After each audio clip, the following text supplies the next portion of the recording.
Bonjour à tous, donc aujourd'hui je vous présente une nouvelle vidéo sur ma pierre fétiche. Honnêtement c'est une de mes préférées et le but de cette vidéo est aussi de vous expliquer pourquoi.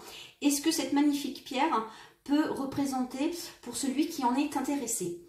Alors aujourd'hui c'est tout simplement sur cette magnifique pierre, la labradorite. Pour ceux qui ne l'auraient pas reconnue, mais je pense que tout le monde connaît cette pierre-là. La labradorite est une magnifique pierre comme vous pouvez le voir. Alors je ne suis pas très objective parce que comme je viens de vous le dire, c'est ma pierre préférée. Mais pourquoi c'est ma pierre préférée? Parce que non seulement elle a des reflets qui sont vraiment superbes, mais ce ne sont jamais les mêmes. Donc là par exemple, vous avez un pendentif en argent cerclé.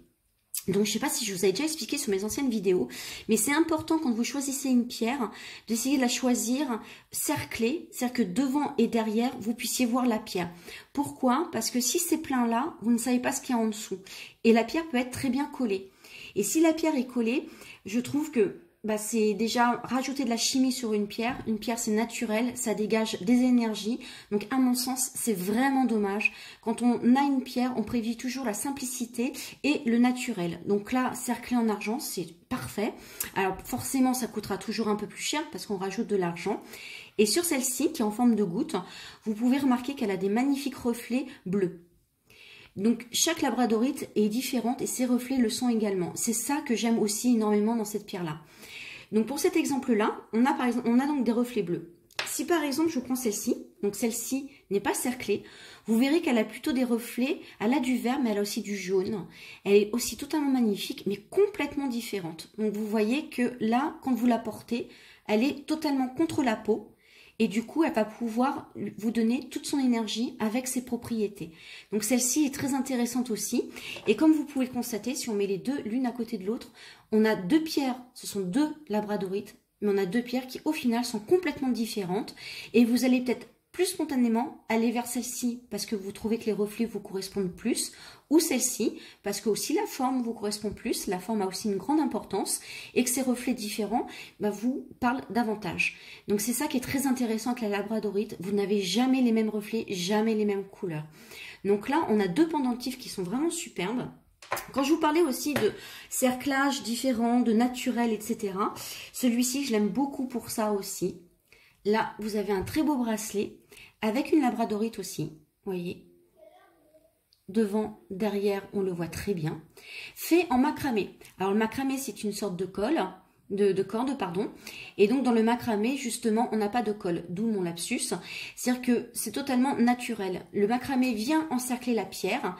Et en plus, les couleurs du fil, très joliment choisies, fait que du coup, on garde l'aspect naturel sans dénaturer la pierre, avec derrière la pierre qui est contre votre peau aussi.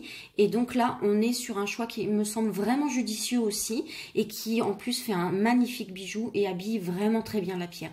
Et on est sur du naturel. Donc voilà, ça c'est une autre forme de bijou pour porter la labradorite qui est aussi très très intéressante. Ici, vous avez un sautoir. Donc là c'est pareil, c'est très intéressant parce que bon, c'est des mailles donc des chaînes couleur bronze. Et vous pourrez remarquer sur ce sautoir, ce sont des perles 8 mm en labradorite, fini par un petit pompon en chaîne. Donc le sautoir est juste magnifique et habille très bien aussi. Et ces perles de 8 mm en labradorite, vous le voyez très bien sur la vidéo, sont toutes de couleurs différentes. Les reflets ne sont pas du tout les mêmes. On en a des plus clairs, on en a des plus foncés et pourtant je peux vous assurer qu'il s'agit bien de labradorite. Et c'est ça aussi qui est très intéressant avec les pierres, c'est qu'en fonction de ce que vous choisissez, on a des pierres avec des reflets et de l'intensité de couleurs qui n'ont rien à voir les unes avec les autres. Et je voulais vous terminer donc cette petite présentation sur la labradorite par cette belle pierre de collection qui est tout simplement magnifique, très lourde, vous voyez, avec des reflets juste superbes. Et ça c'est une pierre qu'on appelle donc polie, parce que vous voyez qu'elle a plusieurs faces et en fait elle est très très lisse, qui est idéale pour poser sur un meuble, pour être à la maison sur une belle étagère. Donc ça je vous ferai des petites photos pour que vous puissiez voir le rendu qui est tout simplement magnifique. Et donc vous verrez, je vous mettrai les infos aussi en barre d'infos. Alors sur la purification aussi, parce que la labradorite est une pierre qui se charge beaucoup. Donc je vais vous expliquer pourquoi.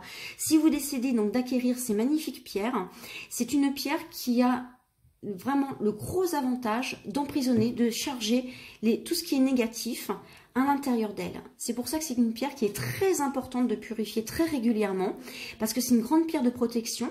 Souvent les thérapeutes d'ailleurs aiment beaucoup, vous avez beaucoup de thérapeutes qui utilisent cette pierre pour se protéger justement. Et donc cette pierre, comme elle va absorber tout ce qui est négatif, il faut à un moment donné l'alléger. Et pour l'alléger, qu'est-ce qu'on a besoin ? De la purifier. Et pour la purifier, je vous mettrai les infos, donc je vous mettrai les infos en barre d'infos à l'issue de la vidéo. Tout simplement, je vous avais fait une vidéo, je ne sais pas si vous l'avez déjà vue, sur la purification donc, des pierres, qui reprend les plus grandes façons de pouvoir purifier les pierres, parce qu'il en existe des tonnes et des tonnes. Donc les plus simples, à mon sens, que je vous ai livré donc en vidéo, et je vous mettrai ça en barre d'infos. Comme ça, si jamais vous voulez acquérir une belle labradorite, vous saurez comment la purifier. Donc plus vous allez l'utiliser, plus il sera important de la purifier régulièrement pour justement la décharger de tout ce qui est négatif qu'elle aurait pu emmagasiner au fur et à mesure du temps.